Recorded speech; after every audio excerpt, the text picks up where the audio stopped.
global economy forward.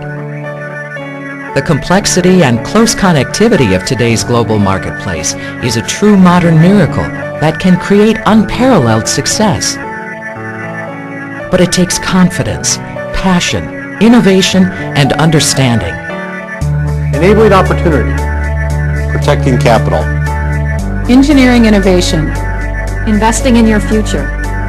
Ensuring continuity. Finding the right balance. It takes Aon.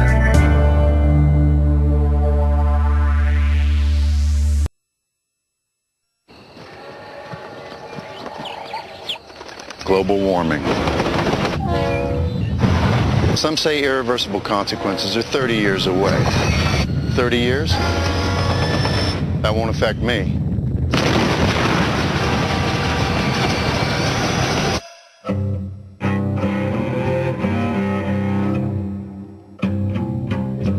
Together, New Yorkers can fight global warming right now, before it's too late. This is coming in from the Times Online in London.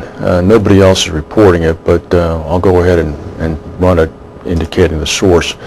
In the FTSE 250 this morning, Benfield Group rose about 8 pence. This, according to the Times Online, after Marsh Mac, the American insurance broker, emerged as a potential bidder for the Lloyd's of London reinsurance broker Benfield. Speculation suggested that Marsh might act to break up a previously agreed bid from Aon, the Chicago-based broker, worth £844 million. Again, we have no other source for this other than the Times Online this morning.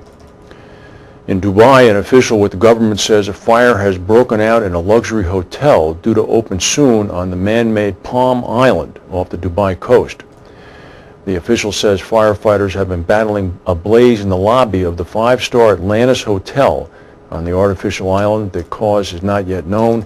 The Atlantis Hotel management confirmed just before we came on air that they expect to open as planned on September 23rd. And in Ohio, a very old cargo plane of the type shown here, 53 years old, crashed into a row of trees and skidded into a cornfield shortly after takeoff yesterday at the Columbus, Ohio airport. The twin-engine 1956 Convair 580, owned by a local Columbus cargo transporter called Air Tahoma, departed from Rickenbacker International Field in Columbus at around noon. It turned around to come back to the airport. The pilot radioed the airport just before the crash to ask for a landing strip, but said there was no need for emergency equipment. The plane had been headed to Mansfield, Ohio, in the northern part of the state. And another plane has gone down, this one in Africa. A UN flight carrying humanitarian aid with 17 people crashed into a ridge in the eastern Congo. The 21-seat Beechcraft 1900 aircraft went missing in bad weather late yesterday. The UN is confirming that the plane went down about 9 miles northwest of the airstrip at Bukavu in the eastern Congo. The plane was owned by AirServe International of Warrenton, Virginia. It's not known if there are any survivors. Over the weekend, actually yesterday, a massive car bomb in Cali, Colombia, killed 4 people and injured 20. The bomb exploded in the regional capital right outside the Justice Building overnight. The provincial government has offered a reward of $55,000 U.S., leading to information about the capture of those responsible. The car was packed with about 80 kilos of explosives. It was set to go off at the stroke of midnight. The last time Cali suffered such an attack was in April of 2007, when a bomb killed 1 person outside a police station. Officials believe that the bomb may have been planted by the Revolutionary Armed Forces of Colombia, known by the acronym of FARC, F-A-R-C. And in Thailand this morning, the Prime Minister declared a state of emergency in Bangkok, hoping to restore order after overnight clashes between government opponents and supporters left 1 person dead and over 50 injured. The Prime Minister, Samak Sundravaj, called the martial law, quote, the softest means available to end the violence. However, under the sweeping powers that give the military the right to restore order, authorities may suspend certain civil liberties, ban public gatherings of more than 5 people, and bar the media from reporting news that, quote, causes panic. The Prime Minister gave no time frame for how long the decree would stay in effect, but said it would be over, quote, moderately quickly.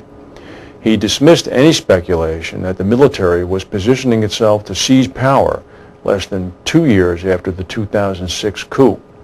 The overnight violence heightened a national crisis that started a week ago when opponents of the Prime Minister occupied the grounds of his office and refused to move until he resigned. They're still there.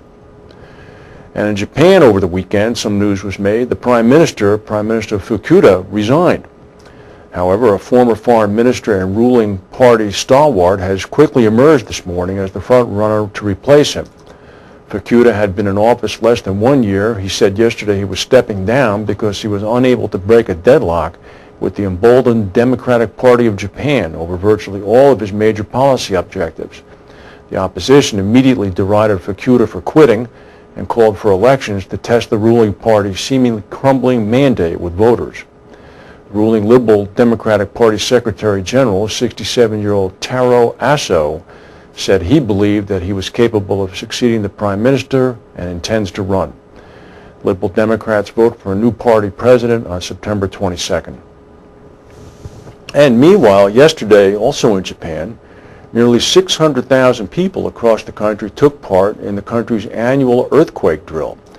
This on the 85th anniversary of the massive earthquake that flattened Tokyo. The Prime Minister, Fukuda, held an emergency cabinet meeting in response to a mock earthquake measuring 8.6, which would be one heck of a quake, off the coast of Wakamea in western Japan. The drill centered on the coastal city of Kishiwada and involved Japan's military, the police, the Coast Guard, and firefighters. In the exercise, participants rescued passengers stranded on a ferry at sea. A magnitude 8.3 quake known as the Great Kanto earthquake hit Tokyo on September 1st, 1923, and it killed over 140,000 people. A team of experts assembled by the government has estimated that if two quakes, both measuring 8.6, hit Japan at the same time, 18,000 people would die and damage could be as much as $523 billion US. So, some 15,000 people took part in a separate earthquake drill on Sunday in Tokyo, including international rescue teams from South Korea, Taiwan, and the U.S. military. In the Tokyo drill, armored vehicles cruised through the Ginza area, the capital's classy shopping district, while firefighters staged a mock rescue of shoppers in a department store. Having been in the Ginza just about 10 days ago, I can tell you that that kind of exercise would have certainly attracted an awful lot of attention. But more power to them. Practice is always prudent. If we have any other breaking news, it's a busy news day today. We'll come back and tell you.